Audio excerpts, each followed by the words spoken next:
Good morning, everyone, or evening or afternoon. Welcome to our Journal of Marketing series, webinar series on writing an outstanding review. My name is Christine Moorman, and I'm the editor-in-chief of the Journal of Marketing. It's great to have so many with you or with us here this morning. We see a very large number. It's very exciting. Hope you're all staying very healthy. And as you finish up the semester and or for some of you in the middle of your semester, that you're doing okay during these trying times.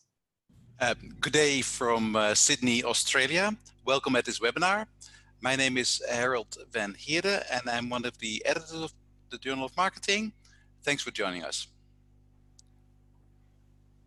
So as most of you know, the Journal of Marketing develops and disseminates knowledge about real-world marketing questions relevant to scholars, educators, managers, policymakers, consumers, and other societal stakeholders around the world.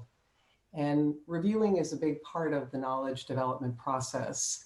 And of course, we as editors work with authors to develop their articles, but reviewers play a very important role in that process. And for those of you that have been authors of papers that have been published in journals, you know that reviewer comments can be really instrumental in the development of a paper. And so that's why we thought it would be important to talk about this idea of writing an outstanding review. It's a bit ironic for something that's so important to the field and to the knowledge development process that we don't actually take a lot of time to think about it systematically or to teach those skills. And that's an important factor, which is the fact that these skills can be learned. We think that what we have to share with you today are very practical things for you to think about as you approach the review process. And we encourage you to go ahead and make use of the materials. We will post this revised presentation up on the JM website probably by noon today. We'll need to work through the AMA staff to make that happen, but you'll be able to find it and other materials up there. So of course, we are the editors of the Journal of Marketing, and so some of our advice will be JM specific, but most of it will not be. We have editorial experience at all of the top journals. I have been an AE at both JM and JMR and on the ERBs of Marketing Science and JCR. And Harald has been, of course, the editor at JM, but also an AE at JMR and Marketing Science and IJRM. And so the advice we have is, actually cuts across a lot of the field. And we would encourage you to ask specific questions that you have. You can do that throughout, or you can wait until the end. We think the session will go about 75 minutes. That's the max that it will go. We want to leave a lot of time at the end for questions. We'll finish talking probably within 45 minutes, but we do want to take your questions. So feel free to type your questions into the chat function. If you can do that to everyone, that's going to be helpful because then everybody will see the questions. Both Harald and I can see your questions. It will also make sure that others see your questions so that they don't ask the same questions. And please feel free to ask any question that you like. We're really here to help you, so we'd like to have your questions. Okay, so we're going to jump right in, and we have a fairly exhaustive agenda today to go through. We're going to look at basically why you should review, how to think about approaching the review, and these are some basics. We're going to give you what we think is a very healthy recommended review mindset. That is the sort of criteria you might think about for reviewing. And then what are some of the specific behaviors that you can engage in to maximize the impact of your review? How do you write it up? Very practical, but very important. And then what you might learn after the decision. I'll talk about why you should review. And actually, there's a couple of reasons why it's a good thing to do. One of which is that it's a way to contribute to the field. So you provide input to the field in the form of your comments on other people's papers. and through that, those papers will get better, and the field will benefit from that.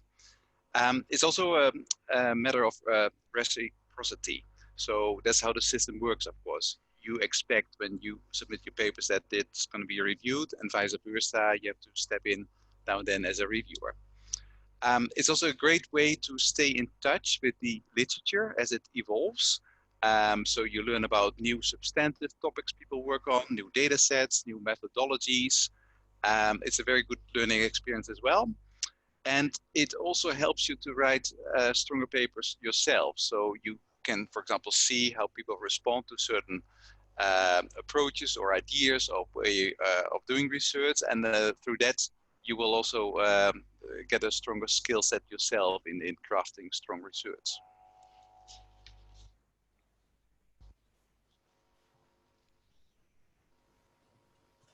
So in terms of approaching the review, here are some of our really basic comments to you about this. The first is, of course, to avoid conflicts of interest. Now, you don't know as a reviewer who the authors are via the invitation letter that you'll receive to review. But if you do know who they are and you have a conflict, if for some reason you know you're aware of the paper and you have a conflict with those authors, you should let the editor know that. At the Journal of Marketing, in this third point, we actually prefer full transparency. So if you know the authors and you don't have a conflict, we would actually like to know that you know who the authors are so that we have full information. We may not disqualify you. We may, depending on a number of other factors, but we do want to know what you know so that everybody's, again, in the situation where we have full information. And if you've also seen the paper at a different journal, which authors, this does happen. So if you send your paper to JM and it gets rejected and then you send it to JMR, it will often go to the same reviewers just because you're targeting the same literature, et cetera. So there's a couple lessons in there. On the reviewer side, you want to let us know, let the editor know that you've seen it before so that they can make a decision about whether they want to pick someone else to review it. And they may ask you some questions in the process. As an author, this is more of an aside, you should really make sure that you revise your paper before you send it on to a different journal, because again, there's a fairly decent chance that you will pick up at least some of the same reviewers. And we have our own conflicts of interest. I'm not going to go into these in detail. We have these listed in the reviewing section of our website, which you can find there. They're quite strict, I will say. We have taken a very strict, walking a very fine line on this because we want the journal to be as objective as possible. We think that's one of the core values associated with a fair and effective review process. So take a look at those on your own. And also, you know, every journal does not publish the same type of research. So when you get a paper to review, you should be very clear about the editorial mission of the journal. This should be clear if you review the formal editorial statements, maybe materials that the editors have published. If you're not sure, you should ask the editor for clarification. And at the Journal of Marketing, this is one of the places where we do talk a little bit more about JM, which we are focused on marketing. We're a marketing first journal. So if your paper primarily contributes to the social sciences, which is, you know, also a good thing, it's just not as good a fit for the Journal of Marketing. So we ask you to think about marketing when you publish in the Journal of Marketing. And we have a number of ways that I've underlined here, that we've underlined how that can manifest: marketing problems or questions, marketing interventions, marketing outcomes. They're not all required, but we want you to be thinking about marketing. And there could be a variety of stakeholders. But the bigger picture point here is that you should be aware of the editorial mission. So if you're reviewing for marketing science, you're not going to maybe produce exactly the same review that you would for, say, JCR or JM. And then finally, make sure that you keep the paper confidential. Maybe this is obvious, but I think it's important to say because, you might be tempted if you get a paper that's, that really could be helpful to you and your co-authors on a paper that you're working on, to share that. You really should not share that paper, because it is the intellectual property of the authors, and you have been entrusted with it as a reviewer to give comments. It goes without saying, but we'll say it anyway. You should never ask anyone to do your reviewing work for you, and that includes your PhD students. Of course, if you have questions about a part of the paper where you're unclear and you need help, of course it's appropriate for you to ask your colleagues for help. But as you do so, you don't want to just hand them the paper. You may show them a paragraph from the paper or explain it to them, again, asking them for their confidence. On the issue of getting PhD students involved, I've seen Hannes asked a question about getting PhD students, and now he's been +1 by about 4 or 5 people. So thank you for that question. We are actively engaged in a process to put together a training program. We didn't want to do it right at the beginning of our tenure because we had so many initiatives, but now we're making progress on those initiatives. It's something we're in the exploration stage around. We're working on a proposal that we'll take to our advisory board. So stay tuned for that. But in the meantime, hopefully your students can watch this presentation, which we will also post as a video, and use some other resources, and you may help them in the process as well. Another point to keep in mind is that writing a good review takes a bit of time. So at JM, we allow 21 days to write a review between accepting and the moment you need to hand it in. But typically it's good to start well in time. So don't start on the last day, but really allow yourself time to write and to read the paper, of course, maybe even more than once. Because a good review may take 6 to 8 hours, sometimes even more than a day. And once you get a revision, it can take even longer, because then you have to also read, of course, the original comments and the responses, and then see whether everything was really implemented. Another thing to keep in mind is that sometimes you may have to read another paper to make sure that the paper you are reviewing has enough of a contribution, or maybe applies a method in a appropriate way, etc. And maybe now and then you can ask about a specific detail to something to your colleague. So yeah, by all means, take enough time, because then you can write a more thorough and complete review. Another thing is, so at JM, but also the other journals, we want to run a tight ship. So it's really good if, once you get the invitation to review, to really respond promptly. Hopefully you can accept the invitation. And then you're also responsible to completing it within 3 weeks.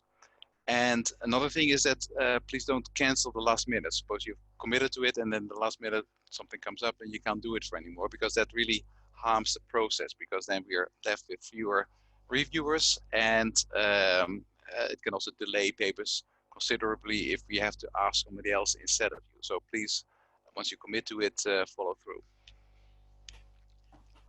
Another thing is that, of course, in the end, it's the author's paper, so don't try to hijack it. So that's also at Journal of Marketing, we've got this statement of intended contribution for a reason.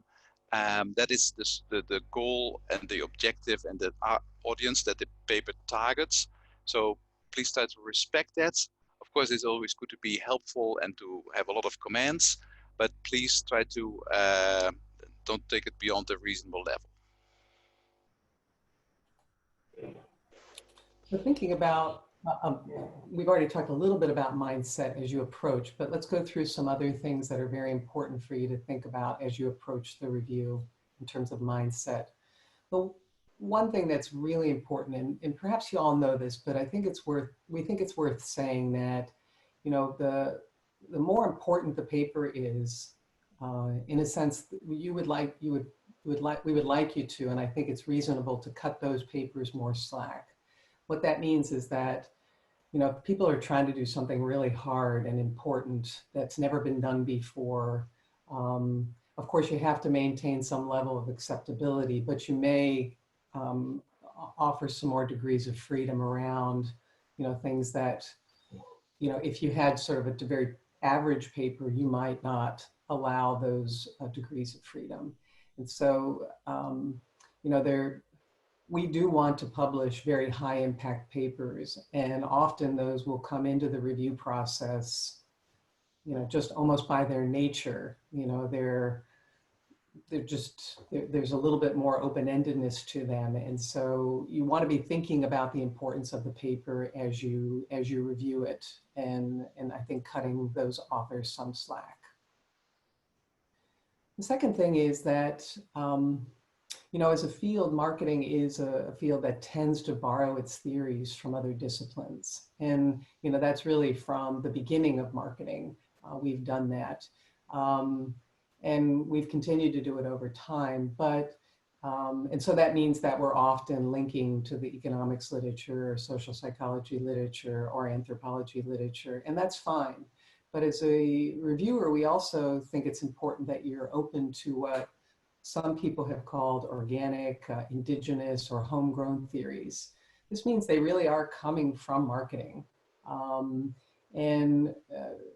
It turns out, when you look at the history of the field, and in particular the Journal of Marketing, those theories that have really come from marketing, things like service quality, brand theories about brand equity, theories of market orientation, the marketing finance literature, although the marketing finance literature links to the finance literature, of course, but a lot of these come really from marketing.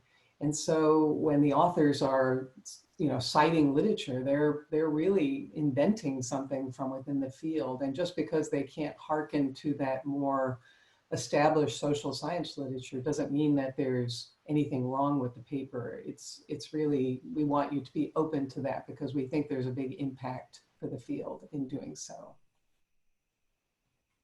And thirdly, don't forget about conceptual rigor. I think as a field, we tend to be a little bit more concerned about empirical rigor, and there are quite a few questions about empirical rigor that often emerge with papers. But conceptual rigor is at least as important. And so what does that mean? We've listed some things here, like being very clear and precise about your construct definitions and your theoretical propositions and hypotheses. It also means that, offering those definitions, right out of the gate, and then using terms and definitions consistently throughout the paper. I know probably you've reviewed papers before where the authors are introducing a lot of different terms. It becomes very difficult to follow those papers. The second thing is offering very strong arguments. So maybe you're linking the X to the Y, or you have a moderator or mediator. What are the underlying arguments or theoretical logic that's driving those relationships? That needs to be very strong and persuasive. And if you're offering a moderation logic, it needs to be a moderation logic. It can often be the case that authors are sort of posing a main effect logic for a moderating relationship. So you want to be really clear about that. Again, using terms consistently, and then just that overall sense of coherence across the ideas in the paper, that they fit together, that there's a logic, it makes sense. And part of that is writing. But part of it is also having a core structure to your paper that really does cohere in a meaningful way, so that people really understand your idea. Because if they don't understand it, your paper really can't have an impact on the field. And in line with what Chris was saying, so typically in reviews, we see that models and empirical rigor are discussed heavily, and of course that's really good that papers that are published are rigorous. But in the end of the day, they're a means to an end, and the end is to get new marketing insights. So in GM, we're keen on publishing papers that really focus on new, interesting, valid marketing insights. The methods that are used are a tool or a way to get there, but not an end in themselves. So keep that in mind when you're writing your review, that you don't want to end up with a paper that's probably maybe 80–90% about the method and very little about the substantive implications, for example. So try to offer some balance in your review. Another thing that we sometimes see is that some reviewers write the reviews with a strong focus on their own work and themselves. Of course, typically reviewers are chosen for their expertise, so it's quite logical that you know a lot of papers very well, especially those that you've co-authored. But make sure that in the end of the day, your review serves the paper and serves the journal. So make sure that, for example, if they've overlooked work of yours, that you don't make the whole review about that, but maybe note that in the private note you can write to the editor, or perhaps there's a broader set of papers, including your own, that have been overlooked. So you may list that as a complete list rather than everything about yourself. It's also important to accept some weakness. None of us write perfect papers. And of course, we're trying to publish and help authors develop the very best papers possible. But every paper has limitations. And these quotes here from former editors, I think, really convey this idea quite well. Coley said, you know, the perfect paper does not exist. And former JMR editor Gil Churchill, who some of you might use his textbook in your marketing research classes, he used to say, there are no perfect papers, only published and unpublished papers. So it's important that, you know, we do accept some weakness in papers. Of course, if it's a fatal flaw or very problematic, that's another issue, but no paper is perfect.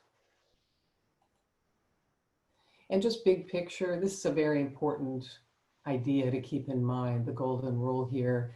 You know, review the paper the way you would like your own paper reviewed, or think about your PhD students and the kinds of reviews that you would like their papers to receive, and offer that to the field, because, you know, the review process really does improve papers. That's my own experience as an author, and I've now, you know, I think we witness it every day at the Journal of Marketing as editors. And so it's a very important role that you play. It's not just a gatekeeper role, it's really a knowledge development role that you play with the authors. We now want to share some thoughts about maximizing the impact of your review. And one first point is that, of course, we as editors get the papers on our desks, and then we decide whether or not something goes out for review. So typically the papers that don't have much likelihood of success are desk rejected, and then we of course try to give some guidance. So the papers that we send out for review, we believe have at least some potential. Maybe it's good enough, maybe it's not good enough. So a good mindset is that the paper you get could go either way. It's not the case that it always should be accepted or always should be rejected. So really have an open mind about pros and cons in the paper, and whether the balance is tilted in one way or the other. And also as an empirical observation, most papers that have survived the desk reject stage end up either getting a major risky revision or a rejection. Those are the two most common decisions at that stage. So it's good to have a mindset that it can go either way. And I think, some reviewers think they should always reject. Some reviewers think they should always be super positive and then say accept. So I think it's good to have a balanced mindset and approach every paper with an open mind. It's also good to be specific and thorough. So a lazy reviewer would offer generalities. For example, it lacks a conceptual framework, an overarching conceptual framework, or there's everything is endogenous, or maybe there's a lack of contribution. Those are easy things to say, and you can almost say those things about any work. But try to be specific. So try to point out specifically, okay, this is not really coherent, for example, in the theory, or I'm missing a step in this logic in the lead up to hypothesis one, or this is a focal effect we're interested in, and there is this endogeneity threat that might bias the findings, or the paper offers kind of, for example, not enough contribution, and this is the reason why. For example, maybe there's another paper that already does something similar. So rather than saying there's not enough contribution, it's much better to then spell out, okay, that paper already does that, the other paper does that, and as a whole, there's too little difference, for example. So be specific, because that makes it much easier for everybody, also for us and everybody else, and also for the authors. If they have a chance to revise, then they can specifically address your points, because it's very hard to kind of overcome very generic reviews. So it's good to be specific. And related to what Harald said is this idea of really explaining your criticisms. So let me drop down to the very bottom, a quote there from John Lynch. In his 1998 ACR presidential address, he calls what I'm about to describe the fundamental reviewer error. And he's talking about it in the context of reviewers identifying empirical problems, so specifically confounds. So he says in that address, he says, confounds that don't explain the data should not change our confidence in research conclusions. And then he goes on and offers another quote that I want to read to you, which he says, you should follow your criticisms one step further than is typical. Work through how fixing the problem you have identified would change the data pattern. If it would not, or if the data pattern would grow only stronger, in other words, it doesn't really foster the effect, you have not identified a fatal flaw. So this is important because I think sometimes people raise things and they raise them in a way that they don't actually play out. Well, okay, if this confound exists, does it actually contribute to the effect or not? In the case of an endogeneity bias, is it really possible and possibly an alternative explanation? If it's not, then there may not be a problem. And you could bring the same kind of logic as we have in this slide to the pattern of ideas. So if in terms of the conceptual logic, if people are introducing ideas that you find problematic, again, you have to play those out in terms of the overall framework. And if they don't really pull the framework apart in a way, maybe it's not such a big deal. But the idea is, as Harald said, be very specific, but then take your concerns, whether empirical or conceptual, to their logical end and try to identify whether they really are fatal, either conceptually or empirically. And then don't criticize the paper in areas where you lack expertise. And so just big picture, when we assign reviewers, what we'll typically do is we put together a review team. We'll look at your suggestions as authors. We look at the paper. We look at the codes in particular that you offer, both your topical and your method codes. And we then match the paper to a set of reviewers. And that review team, depending on the paper, often looks like you might have some method experts, it might have some theoretical experts, it might have some topic experts, people who really know about the real world nature of that marketing problem. And we constitute the team from that perspective.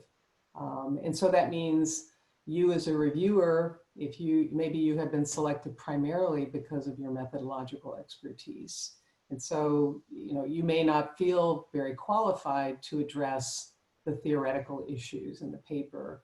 If you're uncertain about that, if you feel like you're maybe in over your head in a certain area, you can just check back in with the editor and ask, what would you like me to focus on? I really don't know anything about, say, pricing, and you've assigned me to a pricing paper, but it may have been for the hierarchical phase or because of the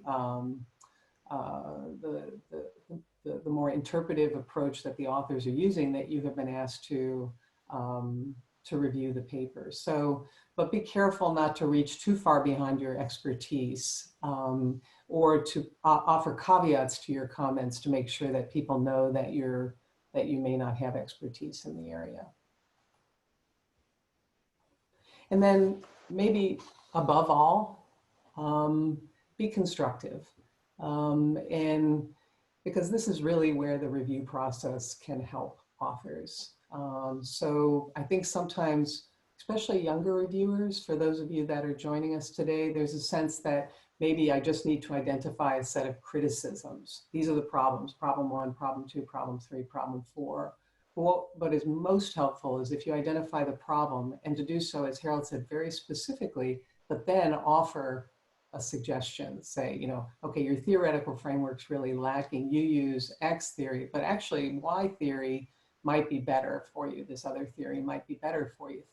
Take a look at it. These aren't author requirements, but they're things that can be useful to them, because if you just say theoretical frameworks weak, you have all of these endogeneity problems, you haven't, you know, encoded your interpretive data correctly, whatever it happens to be, and you throw them out into the middle of the lake, but you don't really give them any guidance about maybe some of the steps that they could take, you're not offering as much help. And again, the authors have the choice about how to you know, pick up on that feedback. But one of the things that we've noticed since we've asked all of our ERB members and even our ad hoc reviewers to do this is that when you have to offer suggestions, you have to more deeply engage with the paper. And so it really does mean that the reviews overall are much higher quality. And we've seen evidence of that in our review process. Actually, Chris, maybe this was a good moment to maybe talk about some of the questions in the group chat, which has to do with how we evaluate reviewers. So maybe it's good to mention that every review is rated actually by the associate editor on constructiveness on a 5-point scale and also on thoroughness. So those scores are recorded in the system, and every year all reviewers get a scorecard, kind of how they rate compared to the group mean. And for us, that's very important when we look at selecting reviewers, like do we get people that are both thorough, so precise and detailed and specific, but also constructive. So not only listing criticisms, but also offering some guidance. And those are the people we turn to, and those are the people that get appointed to ERB, or when they really do a good job, become associate editor at some point. So it is there's clearly a feedback mechanism in place. And also, Harald, I would add to that we have asked people we've removed people from our ERB who haven't, you know, lived up to those, and I mean, on the extreme level, that really haven't performed at that level. And as ad hocs, we won't come back to you if we really see low quality. I see a question here from Tongol about, you know, keeping the weak reviewers out of the system. We do look. Your score is prompted to us when we go to select you as a reviewer, and if it's really poor, we will not invite you to review for the Journal of Marketing. And as we look to add new ERB members, there's questions about this as well. This is something that we look at. We pull your ad hoc data and we review that in terms of response time, constructiveness scores, thoroughness scores, and then the number of papers that you decline. You know, sometimes people have to decline for a variety of reasons. We just don't want to see a pattern of that. So in fact, we just brought on, I think, 10 new ERB members in the last month or so. And we went back to our historical data and looked at their performance. We also looked at their publication record. Someone asked about that. Do you have to publish in the Journal of Marketing to be a ERB member? And the answer is that we want to know that you are publishing at the level of a top journal. So we will look at your top journal publications and make sure that you have a sufficient number. We'd also like to make sure that you may not be tenured yet, but you're sort of near that point in the process or beyond. So the combination of your historical performance, your publication record, and then sort of your status in the system overall will be important to your selection for the review board.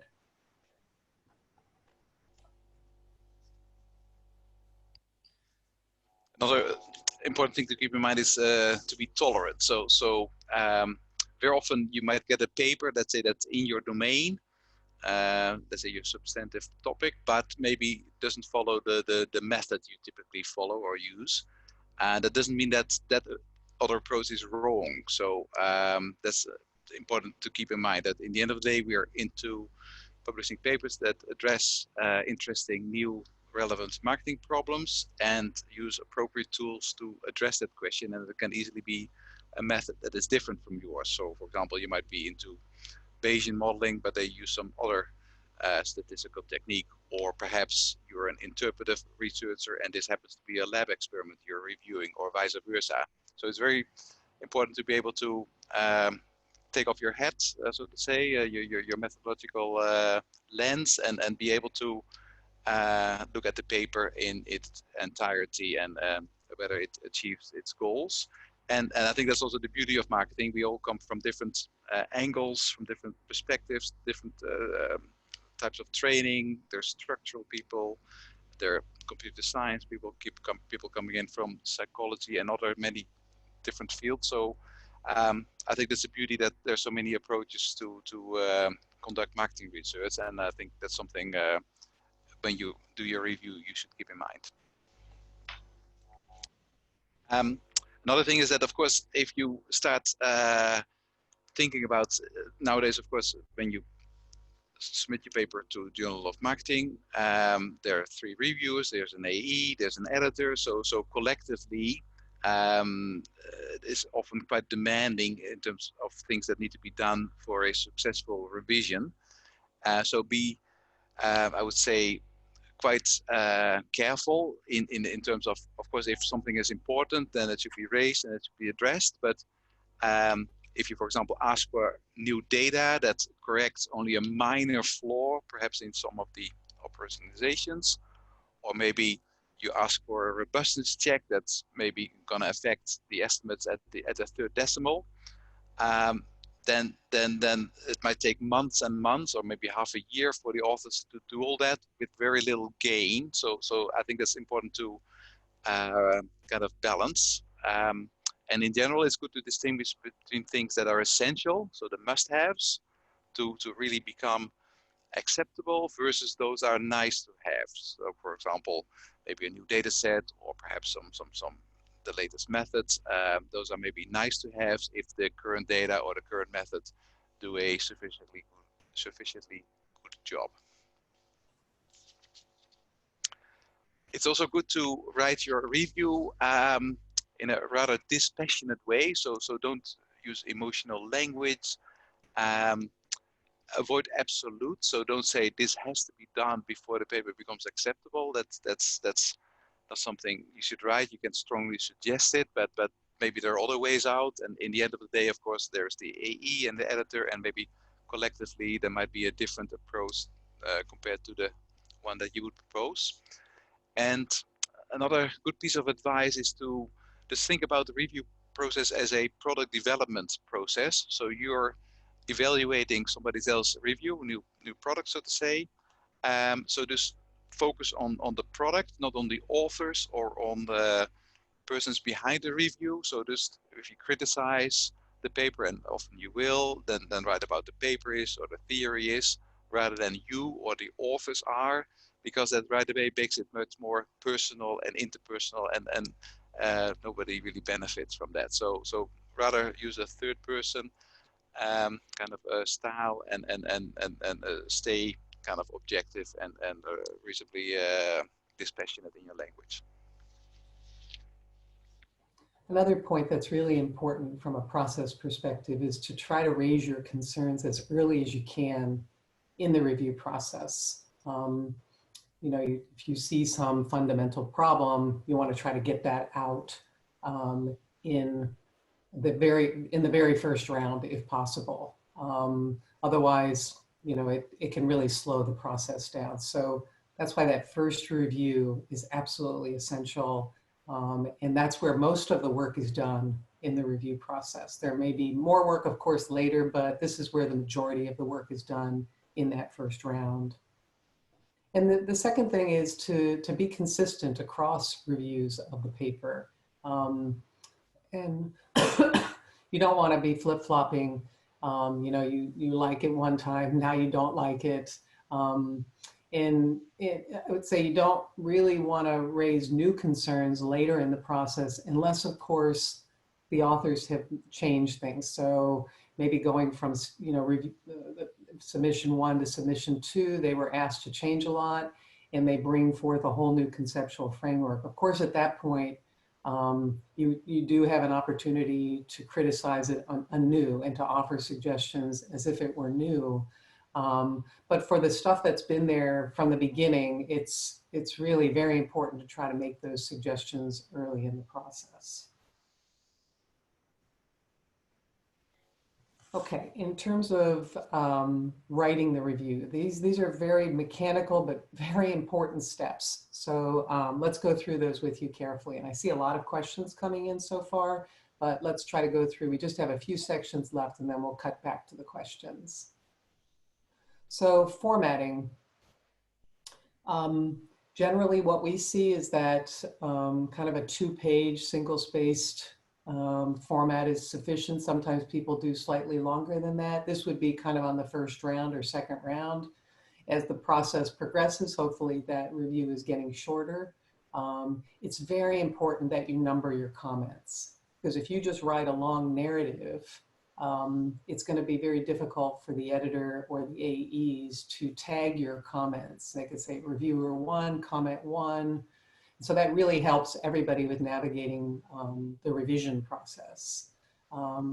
It's important not to just write your comments, from the, abstract to the tables or figures, and, write them in the order. You should write them. I'm going to give you a suggested format that we've developed that we think works pretty well. But this kind of sequential order isn't very helpful. You might do that in your specific comments. You'll have these blocks of major comments, but maybe at the end you might have specific comments that you can number by page and tell the authors, where they have a typo or where they've missed a reference. That's fine. But for the majority of your important comments, they should be, blocked by, in a different structure than just sequential. It's very important, especially at the Journal of Marketing, to not communicate your editorial vote in the review. So not saying to the author, I'm giving you a revision, I'm rejecting this paper. Because in the end, as editors, your final vote is really only one factor that we take into consideration when we look at making our decision. We really look at your comments, because votes can be a function of a lot of different things. Your experience as an author, how strict you are. So we look at your comments in particular. And so having your vote in there isn't really informative to anyone. And it can be confusing for the authors as well, because you might be saying reject, and then we come forth with a revision because we see, in fact, that your comments are doable, and we're looking across also the reviews. So let's go to the next slide where we look at this suggested order. And again, these slides, a couple of people have asked, these slides, and I hope this recording, if it works, I'm recording, will be posted on the JM website soon. So this is a typical set of review categories. You don't have to approach it exactly this way, but the sort of general form of this we think works pretty well. So first you can start with a short synopsis of the paper and its findings. This is helpful because it kind of puts you, clarifies that you actually do know what the paper is about, and you're signaling that to the authors. In this paper, the authors blah, blah, blah, and you offer some kind of short summary of 2 or 3 sentences. Then you evaluate the contribution. That's the biggest issue with papers. That's the biggest point on which you will be overall making recommendations on its contribution. Then you look at major conceptual strengths, weaknesses, and if identifying weaknesses, what recommendations would you offer? Same thing with empirical strengths, weaknesses, followed by your recommendations. And sometimes reviewers, I've seen reviewers do this nicely where they'll point out a problem or a weakness, and then right underneath it, they'll list the recommendation, which is very helpful in terms of just tracking on everything. You can evaluate the readability, which sometimes is an issue for authors. and just suggest that, it was challenging to read, or, you should, rearrange things a little bit to make it more logical. And then you can finish with that very specific or minor comments and suggestions. These could be at the page level, even at the line level. You can say page 1, line 1, if you want to be very specific with the authors, but at least at the page level so people sort of know what you're talking about.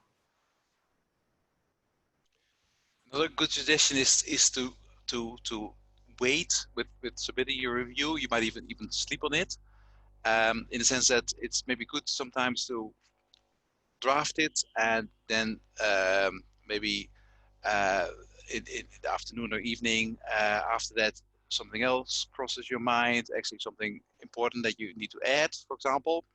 Or what also often happens is that you read your review again, and actually it's a bit on the harsh side, so you may want to tone down things, or you see that you raise a lot of criticisms but don't really offer constructive suggestions, so you can maybe expand a bit on that. So it's often a good idea to revisit your review such that it's really contributes and is reasonable. So sometimes, especially if you started in time, it's good to wait a day and then submit the next day. Another thing is to be really polite. So of course many papers will not make it, but don't try to burn the paper down. That's in nobody's interest. It's good to stay polite and constructive and dispassionate, even if the paper is not good enough and it will probably be rejected. If you still want to vent your emotions, then there's this private box. You can send us comments about what you really think. And especially if you're a little bit on the fence, let's say between a reject and a major and risky revision, it's good to notify us, because that adds to our decision making.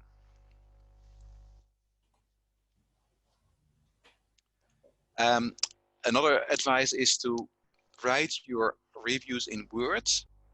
So don't directly type your review into the box provided, because sometimes the internet might freeze, or maybe you accidentally click the submit button. So it's much better to write your review in Word. You can also spell check and look at it quietly, and then once you're really done, then you can copy paste into the box and submit it. Second round. Okay, so of course that's what we all hope for. Also as editors, in the end of the day, we're in the business of publishing papers. So second round papers come in.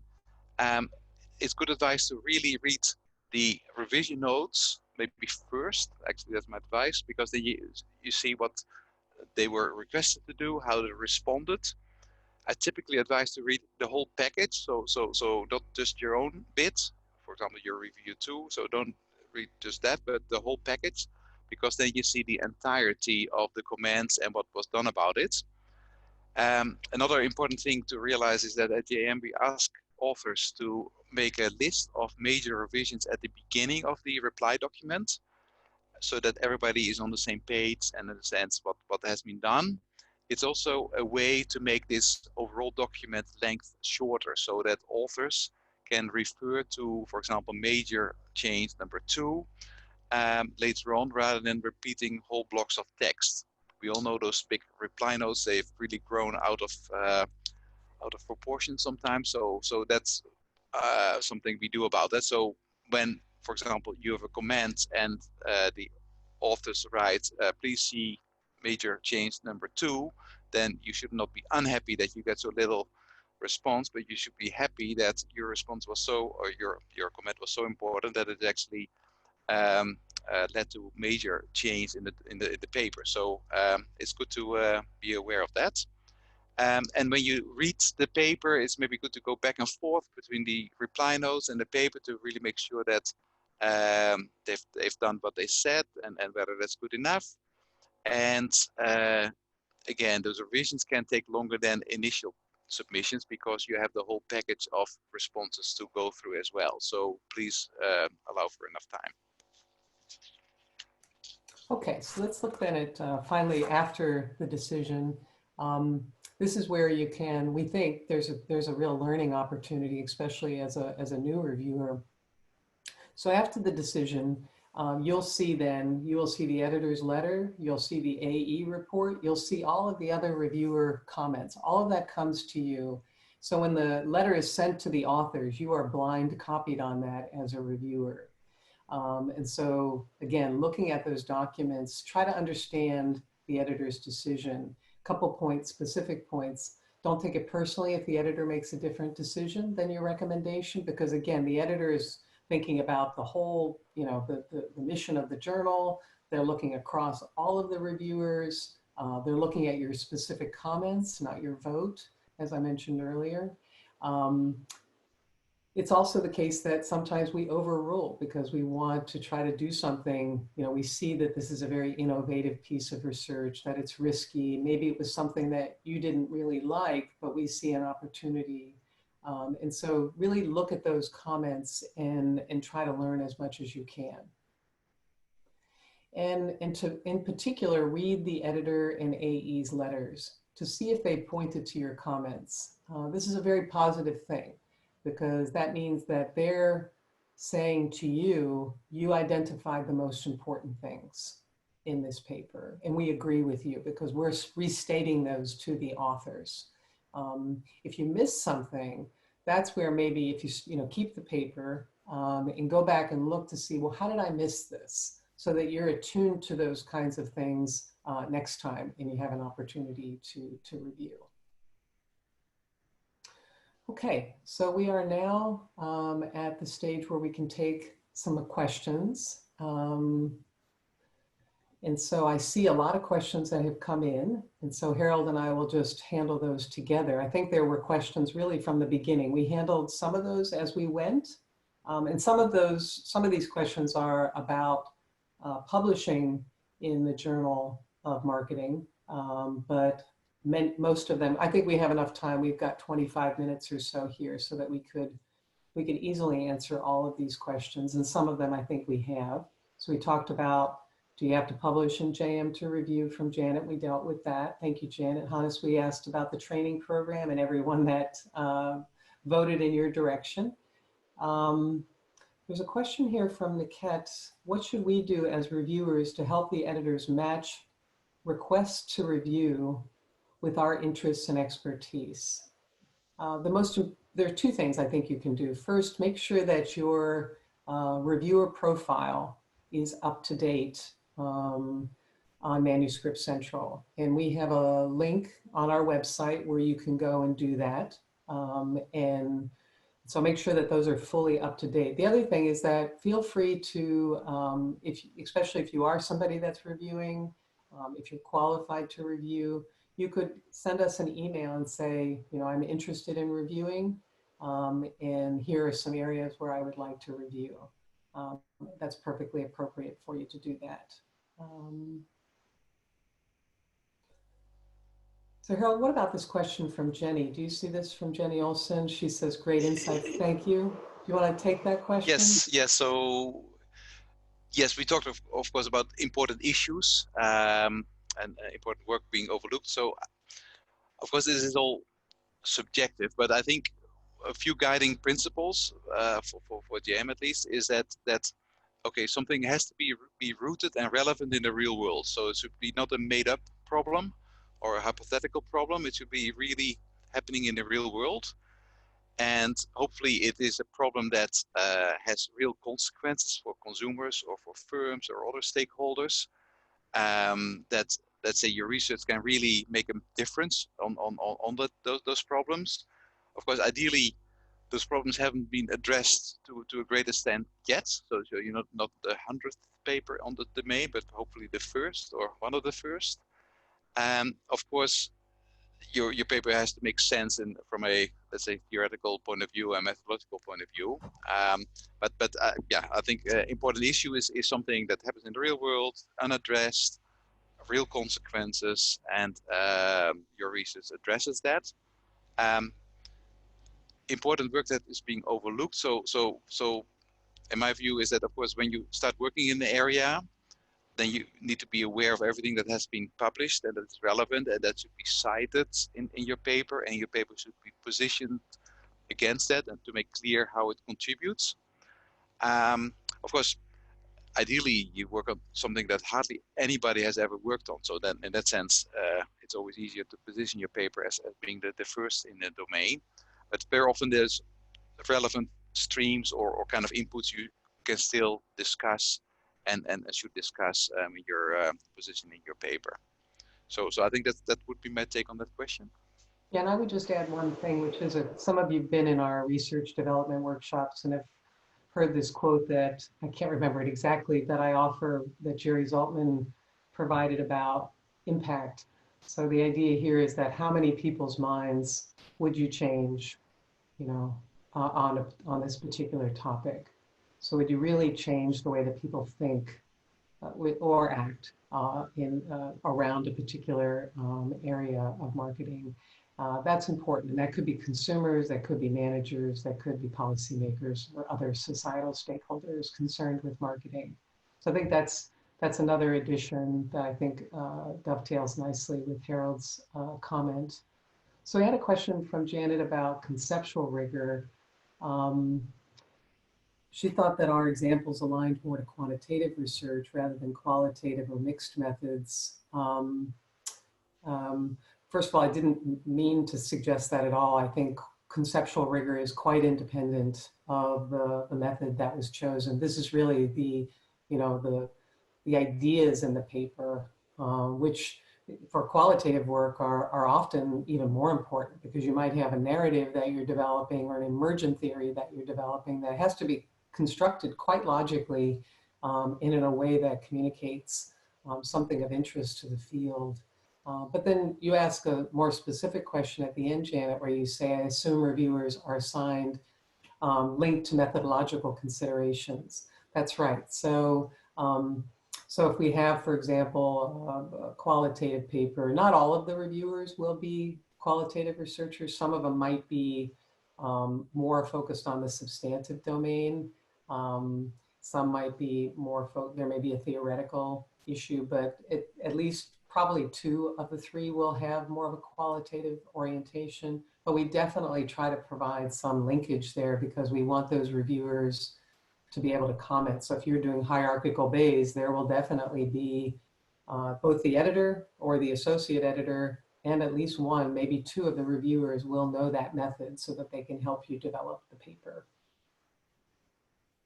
And I think this also fits with the big tent philosophy, right? With goes really from qualitative to structural models and analytical models, empirical approaches, conceptual papers without any data. So I think actually it's a question from Niraj Pandey about survey-based papers. Are they welcome with JAM?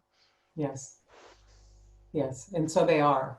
Of course, you want to take all precautions that you can to rule out things like common method bias.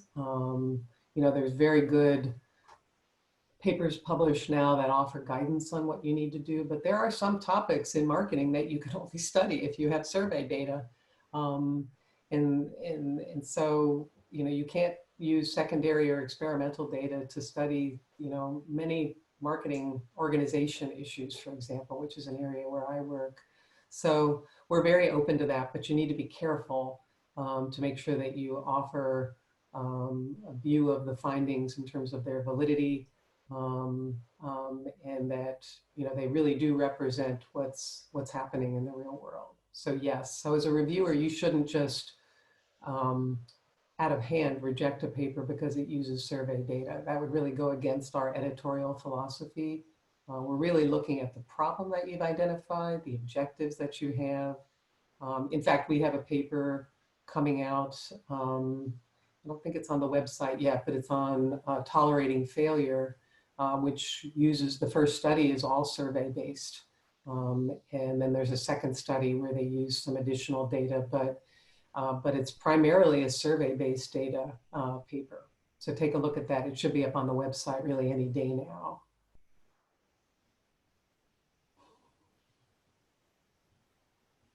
So Julian has a question. What's the system through which JM reviewers are rated? Does this system vary across journals? How have the ratings evolved? When we took over a couple of years ago, we think we improved the systems so that the AEs rate the reviewers, and then we rate the AEs. Now we do have oversight over the AE ratings. So if we look at the ratings that the AE gave and we think we have a different view, we might change those. But you get rated on, as we mentioned earlier, constructiveness and thoroughness on a 5-point scale. And we really want you to be in the 4 and 5 range. Anything below a 3, which is kind of average. We're not really interested in average for a top flight journal like the Journal of Marketing. So we would like you to strive for that. And we give a report card to every member of our editorial teams, AEs and ERBs, every year that shows them the number of papers they reviewed, their response time, average constructiveness, average thoroughness, and the number of papers that they've declined. So we think that's helpful because people don't really know how they compare. And we show them the average scores for both of the, whether it's AEs or ERB. So I think that was Olea's question as well. And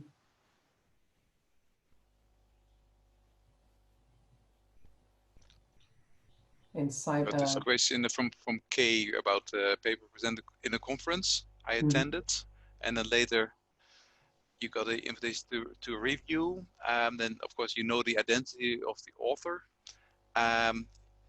So that is something that you should tell us. So when you get the invitation to a review, you should share with us that you know the identity of the author. At least we can take that into account. Typically, if there's no other conflict of interest, we will still go ahead and invite you to review.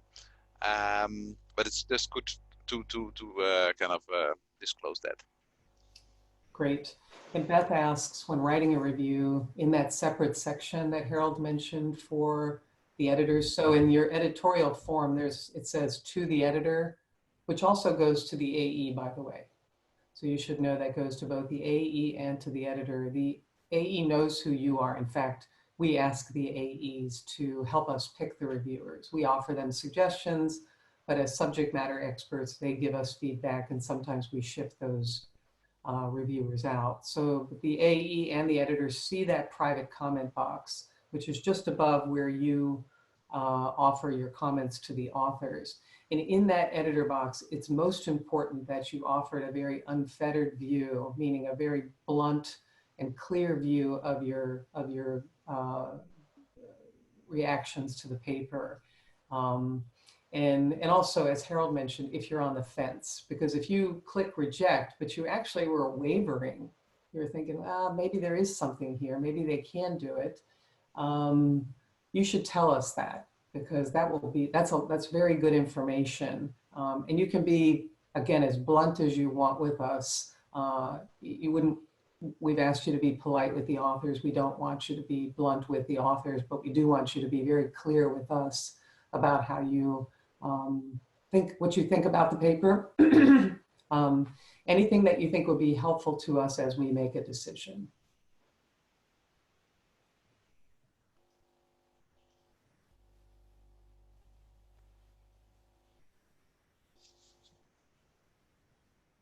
We've talked about selecting first-time reviewers already. So Nita asks about finishing, is the goal to finish in 2 rounds? That would be desirable. It's actually unlikely that that would happen. We would like the majority of the work to be done in 2 rounds, but the process can extend beyond that. We might not engage the reviewers in the later rounds where maybe we're doing more kind of editorial work with the authors. But it turns out it's better for the overall publication process if we handle some of the work that might, that copy editors and things, if we can handle a little bit of that on our own, especially clearing up the pictures, the figures that you have, anything that where if you send it in and then later on changes have to be made, that can slow things down. So I think we've accelerated the time to market for your papers by taking that extra round. I would say the average turnaround number of rounds is probably between 3 and 4. But sometimes, again, things can go a little bit longer if we're working on with the authors on some writing issues. So Daniel asks about writing that brief summary. Yes, Daniel. So in terms of that protocol that we laid out, it is helpful to write a brief synopsis. Oh, I see. And you saw the slide just answered the Yes, question. yeah. So sorry about that. And Christopher talks about this template. I think it's a broad guideline, I would say. It doesn't have to be a template because sometimes you get a paper that doesn't really need those categories. But I think in general, it's a good kind of way of checking for yourself. Okay, did I think about everything? Did I think about the big picture as well as the more detailed things? Mm-hmm. Hannes, about PDF versus paste. Go ahead, Sorry. Harald. I think we're indifferent between those. Actually, I think you upload it typically as a Word document. I think the advantage of Word is that you can format things, or you may kind of add some formulas, or maybe you take a screenshot from the paper and then you can paste it there, which is not feasible in the box in Manuscript Central. The only difference it makes is how it appears in the decision letter. So if you copy paste your comments into the box, your comments will appear at the end of the decision letter. If you attach it as a Word document, it becomes a PDF that is then attached to the decision letter. So both methods are fine. So Siddharth asks about topic method combinations that maybe are atypical in the literature. That's something, if you're an author submitting a paper, that's something that you communicate in your submission letter, that this is a strange combination and I want you to be aware of it. And we're paying attention to your submission letters. We're looking at your papers carefully. We're really trying as hard as we can to put together a team that will support the paper and be in a position where they can judge it fairly.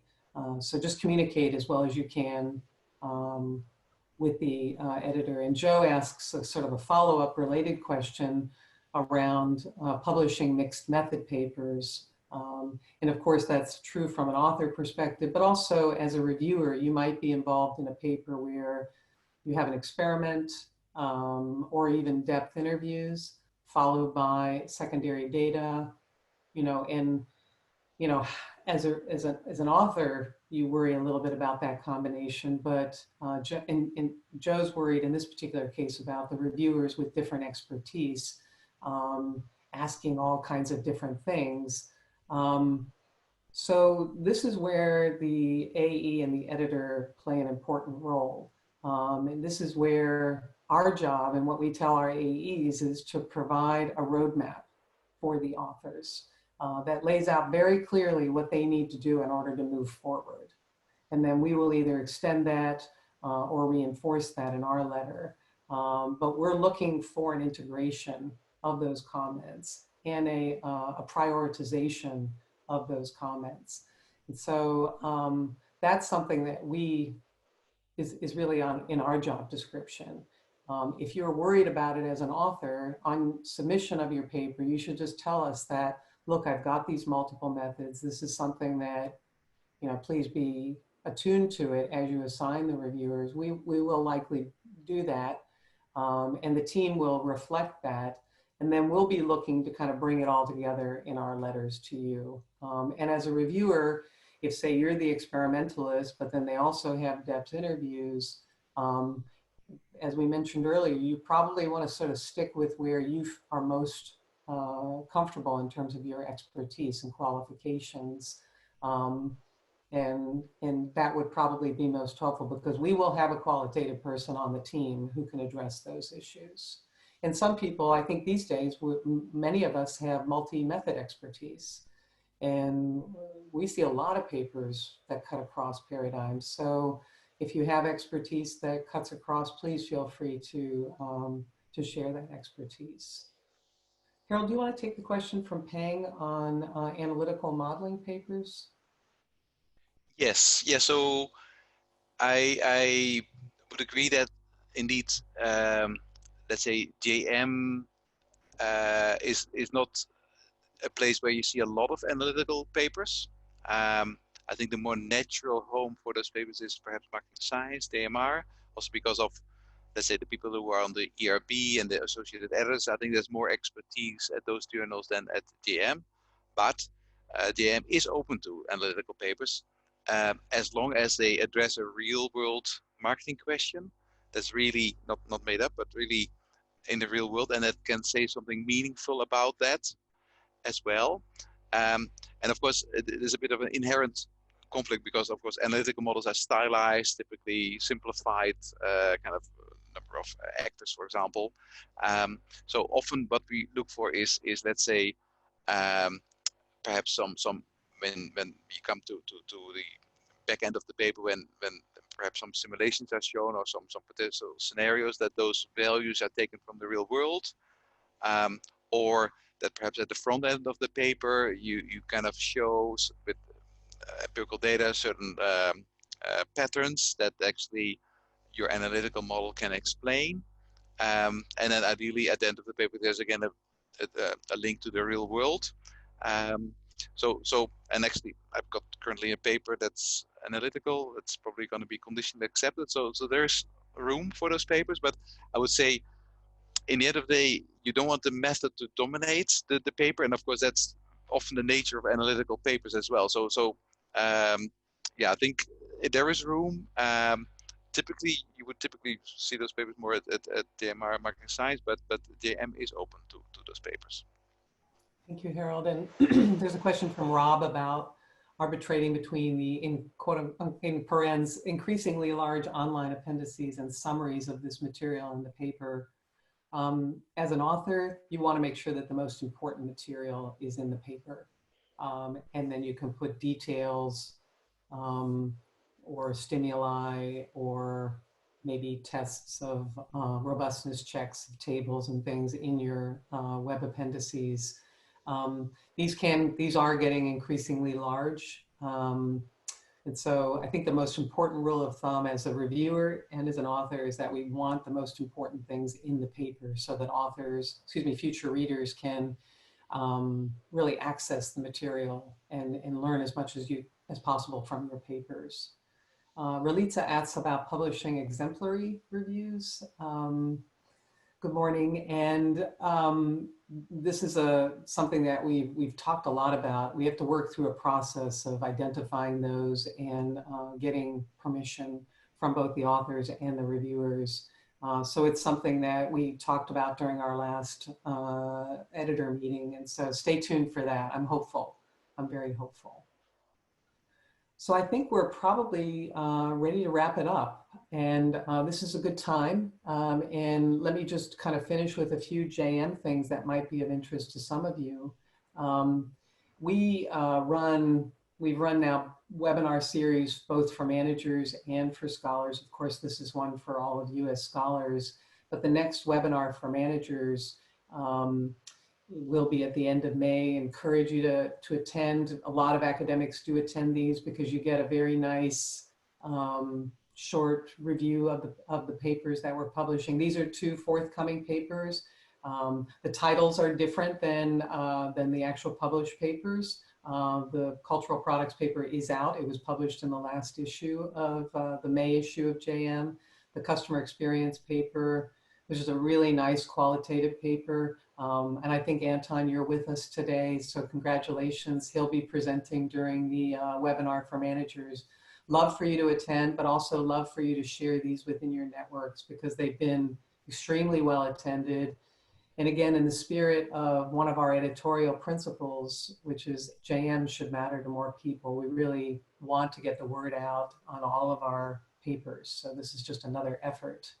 And to that end, I've listed here all of the ways in which you can stay in touch with JM.